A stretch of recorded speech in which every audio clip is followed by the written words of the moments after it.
రైతులు నష్టపోవద్దనే మిర్చికి మద్దతు ధర ప్రకటించలేదు మంత్రి అచ్చెన్నాయుడు వెల్లడి. జగన్ రాజకీయాలు చేస్తూ బురద చల్లుతున్నాడని ఆగ్రహం.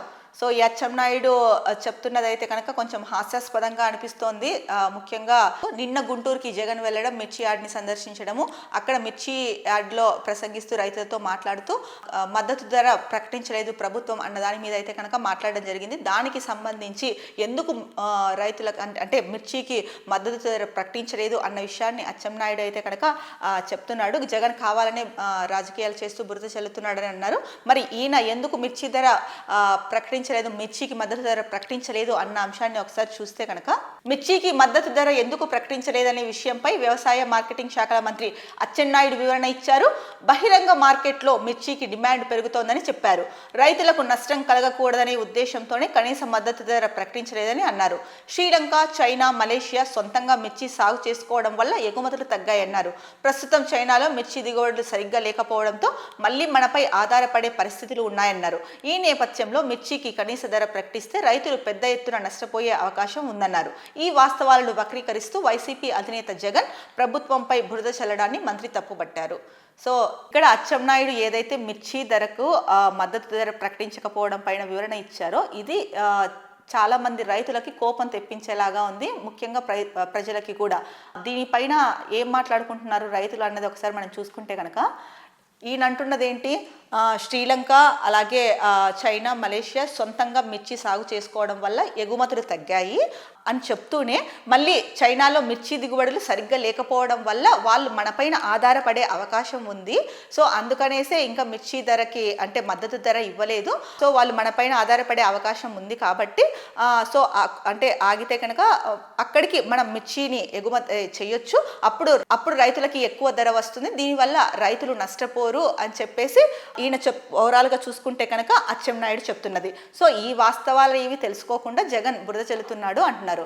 కానీ అచ్చెన్నాయుడు గారు ఎప్పుడు చైనాలో దిగుమతులు తగ్గాయి అన్నారు. మరి ఎప్పుడు చైనా మన పైన ఆధారపడుతుంది, ఎప్పుడు వాళ్ళు ఇక్కడి నుంచి మిర్చిని తీసుకుంటారు? దీనిపైన మీకు క్లారిటీ ఉందా? పోనీ రాష్ట్ర ప్రభుత్వానికి క్లారిటీ ఉందా? ఇది నా ప్రశ్న కాదు, చాలామంది రైతులు అభిప్రాయపడుతున్నారు, వాళ్ళు చర్చించుకుంటున్న దాన్ని నేను ఇక్కడ మాట్లాడుతున్నాను. సో మీకు తెలుసా పోనీ ఎప్పుడు తీసుకుంటుందో? ఇప్పుడు 6 కాలం శ్రమించి పంట పండించారు. ఆ పంట పండించడం వెనుక వాళ్ళ కష్టం ఎంత ఉంటుందో అందరికీ తెలుసు.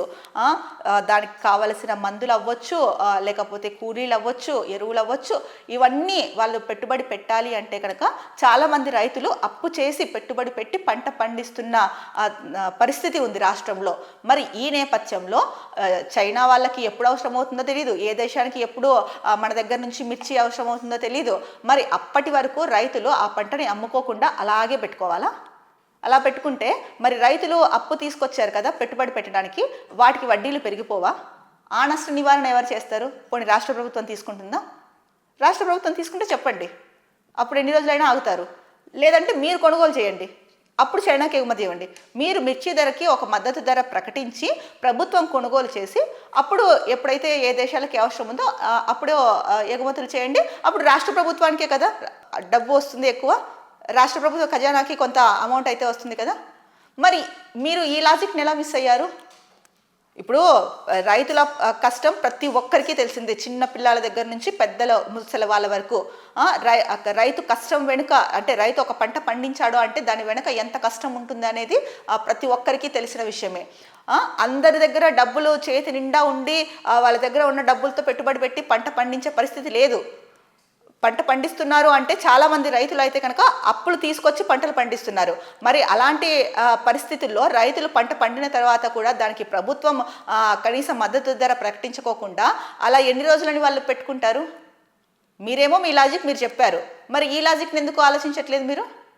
మరి వాళ్ళు తెచ్చిన అప్పులకి వడ్డీలు ఇవన్నీ పెరిగిపోవా? మీరు కట్టండి, పోనీ మీరు కట్టేసి అప్పుడు మీరు లేదంటే ప్రభుత్వం మీరే మద్దతు ధర ప్రకటించి మీరు కొనుక్కొని మీ దగ్గర స్టాక్ పెట్టుకొని ఎప్పుడైతే కనుక మంచి రేట్ వస్తుందో అప్పుడు మీరు అమ్మేసేసేయండి. ఇదే చర్చించుకుంటున్నారు రైతులు. మీరు చేసిన ఈ వ్యాఖ్యలపైన రైతులైతే కనుక తీవ్ర ఆగ్రహంగా ఉన్నారు. కావాలంటే మీరు ఒకసారి మీకు సంబంధించిన అంటే పార్టీకి సంబంధించిన వాళ్ళు చాలా మందే ఉంటారు కదా, గ్రామానికి కూడా అవసరం లేదు, గుంటూరు మిర్చి యార్డ్కి వెళ్ళేసి అక్కడ రైతులు వాళ్ళ ఒపీనియన్ తీసుకోండి. మీరు ఇలా లేట్ చేయడం వల్ల అప్పుల బాధ తట్టుకోలేక కొంతమంది ప్రైవేట్ వ్యక్తులకి, దళారీల మాటలు నమ్మి ప్రైవేట్ వ్యక్తులకి తక్కువ ధరకి అమ్ముకొని నష్టపోయే అవకాశాలు ఎక్కువగా ఉన్నాయి. దీనిని గ్రహించి ఈ మిర్చికి సంబంధించి ఏదైతే మద్దతు ధర ఉందో దీన్ని మద్దతు ధర ప్రకటించడం పైన మీరు చర్చలు జరుపుతారో లేకపోతే ఏం చేసుకుంటారో తెలియదు, కానీ మీరు రైతులకు అయితే కనుక వాళ్ళు పండించిన పంటకు మద్దతు ధర ప్రకటించి రైతులకు న్యాయం చేయండి అని చెప్పేసి రైతులు అడుగుతున్న ప్రశ్న ఇది.